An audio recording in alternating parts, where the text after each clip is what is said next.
ओम उमामहेश्वराय नमः।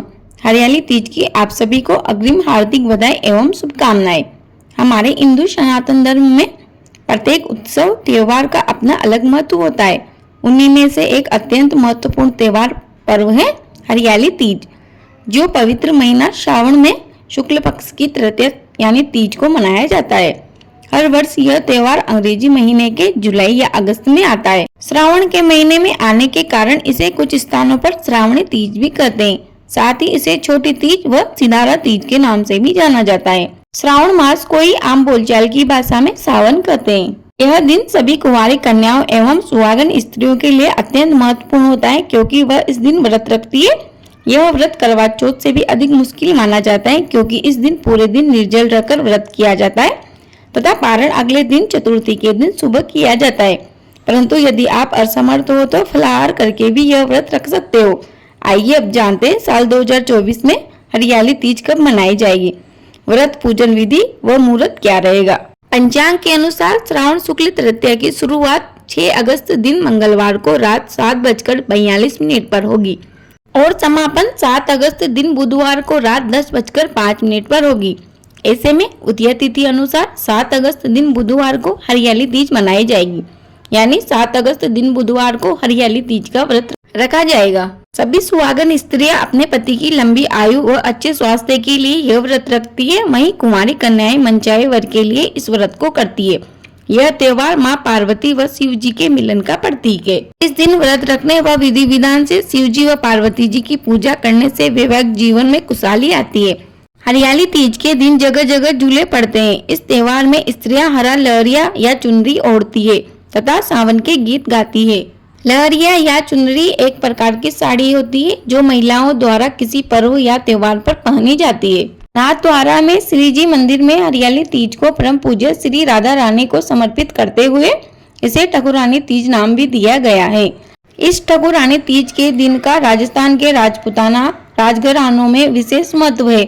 यह मुख्यतः सुहागन महिलाओं का ही त्योहार है। हरियाली तीज के दिन महिलाएं सुबह घर के काम व स्नान करने के बाद 16 श्रृंगार करके निर्जला व्रत रखती है। इसके बाद मां पार्वती व भगवान शिव की पूजा होती है। पूजा के अंत में तीज की कथा सुनी जाती है। कथा के समापन महिलाएं मां गौरी से पति की लंबी आयु की कामना करती है। इसके बाद घर में उत्सव मनाया जाता है। भजन व लोक नृत्य किए जाते हैं। इस दिन हरे वस्त्र, हरी चुनरी, हरा लहरिया, हरा श्रृंगार, मेहंदी झूला झूलने का भी रिवाज है। आइए अब जानते हैं कि हरियाली तीज के दिन ऐसे कौन से काम है जो भूल कर भी सुहागन महिलाओं को नहीं करने चाहिए। हरियाली तीज के दिन व्रत रखने वाली महिलाएं हरी या लाल रंग के ही कपड़े पहने, काले, सफेद या भूरे रंग के कपड़े बिल्कुल भी ना पहने। हिंदू धर्म में ये शोक व दुख का प्रतीक माने जाते हैं। हरियाली तीज के दिन सुहागन महिलाएं काली रंग की चूड़ियां भी ना पहने। आप इस दिन हरे रंग की चूड़ियां पहन सकते हैं। ये रंग खुशियों और पति की लंबी उम्र का प्रतीक माना जाता है। हरियाली तीज व्रत की पूजा में उन्हीं सामग्री का इस्तेमाल करें जो उन्हें मायके से दी गई हो। हरियाली तीज के दिन व्रत रखने वाली महिलाएं अपने पति से लड़ाई झगड़ा बिल्कुल भी ना करे। इसी के साथ ही किसी से कोई अपशब्द भी ना कहे। हरियाली तीज का कोई भी सामान मंगलवार के दिन नहीं खरीदना चाहिए। अगर आपने कोई सामान मंगलवार के दिन खरीदा है तो उसका इस्तेमाल पूजा में बिल्कुल भी ना करे। व्रत रखने वाली महिलाओं को इस दिन में सोना नहीं चाहिए। इसकी बजाय माता का भजन कीर्तन करे। इस दिन पूरी श्रद्धा से भगवान शिव व माता पार्वती जी का ध्यान करें। हरियाली तीज के दिन भूलकर भी जल या दूध का सेवन ना करें। व्रत का पारण मुहूर्त से पहले ना करें, क्योंकि मुहूर्त से पहले या बाद में व्रत पारण करने से उसका फल नहीं मिलता है। भविष्य पुराण में देवी पार्वती जी बताती है कि तृतीया तिथि का व्रत उन्होंने बनाया है, जिससे स्त्रियों को सुहाग व सौभाग्य की प्राप्ति होती है। सावन महीने में तृतीया तिथि को 100 वर्ष की तपस्या के बाद देवी पार्वती जी ने भगवान शिव को पति के रूप में पाने का वरदान प्राप्त किया था। आइए अब सुनते हैं हरियाली तीज की कथा। बोलो पार्वती मैया की जय, शंकर भगवान की जय। शिव जी ने पार्वती जी को उनके पूर्व जन्म का स्मरण कराने के लिए तीज की कथा सुनाई थी। शिव जी कहते हैं कि हे पार्वती, तुमने हिमालय पर मुझे वर के रूप में पाने के लिए घोर तप किया था। अन्न जल त्यागा, पत्ते खाए, सर्दी गर्मी व बरसात के में कष्ट सहे। तुम्हारे पिता बहुत दुखी थे। नारद जी तुम्हारे घर पधारे और कहा, मैं विष्णु जी के भेजने पर आया हूँ। वह आपकी कन्या से प्रसन्न होकर विवाह करना चाहते हैं। आपकी क्या राय है? कृपया कर मुझे बताए। पर्वतराज प्रसन्नता से तुम्हारा विवाह विष्णु जी से करने को तैयार हो गए।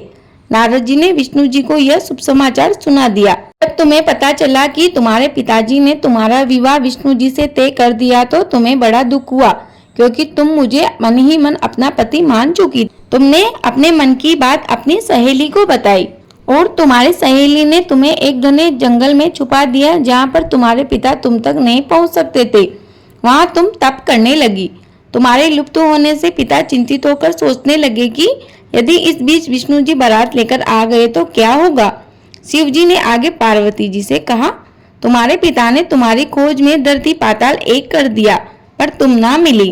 तुम गुफा में रेत से शिवलिंग बनाकर मेरी आराधना में लीन थी। तुम्हारी तपस्या से प्रसन्न होकर मैंने मनोकामना पूरी करने का वचन दिया। तुम्हारे पिता तुम्हें खोजते हुए गुफा तक पहुँचे। तुमने अपने पिताजी को बताया कि अधिकांश जीवन शिव जी को पति रूप में पाने के लिए तुमने तपस्या में बिता दिया है। आज तप सफल रहा। शिव जी ने मेरा वरण कर लिया है। मैं आपके साथ एक ही शर्त पर घर चलूंगी, यदि आप मेरा विवाह शिव जी से करने को राजी हो। ऐसा सुनकर पर्वतराज भी मान गए। बाद में विधि विधान के साथ हमारा विवाह हुआ। हे पार्वती, तुमने जो कठोर व्रत किया था उसी के फलस्वरूप हमारा विवाह हो सका। इस व्रत को निष्ठा से करने वाली स्त्री को मैं मनवांछित फल देता हूँ। उसे तुम जैसा अचल सुहाग का वरदान प्राप्त होता है। यह कथा ये समाप्त होती है। कथा अधूरी रही हो तो पूरी कर जो, पूरी हो गई हो तो मान कर जो। प्रेम से बोलो गौरी मैया की जय, शंकर भगवान की जय। नई विवाहिताओं के लिए खास होती है पहली हरियाली तीज। अब विवाहितों को हरियाली तीज पर ससुराल से पियर बुलाया जाता है और विवाह के बाद पहला सावन लड़की अपने पियर में रहती है। साथ ही पियर में ही हरियाली तीज का व्रत भी करती है।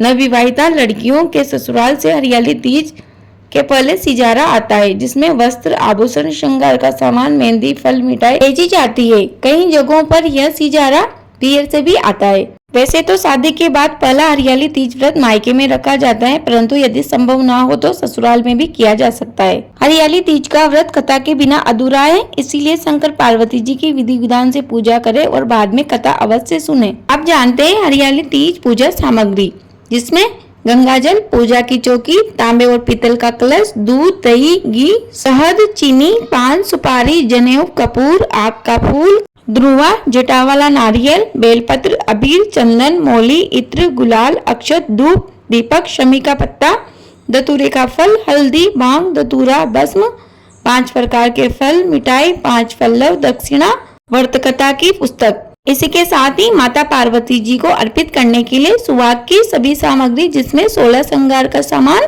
कुमकुम, मेहंदी, बिंदी, सिंदूर, बिछिया, काजल, चूड़ी व साड़ी अवश्य रूप से रखे। मुझे उम्मीद है आपको यह वीडियो अवश्य उपयोगी लगी होगी। प्लीज वीडियो को लाइक करें, शेयर करें, कमेंट बॉक्स में जय श्री राम अवश्य लिखें। आप हमारे चैनल पर नए हो तो प्लीज हमारे चैनल को एक सब्सक्राइब जरूर करें, जिससे कि आने वाली वीडियो का नोटिफिकेशन आपको सबसे पहले मिलेगा।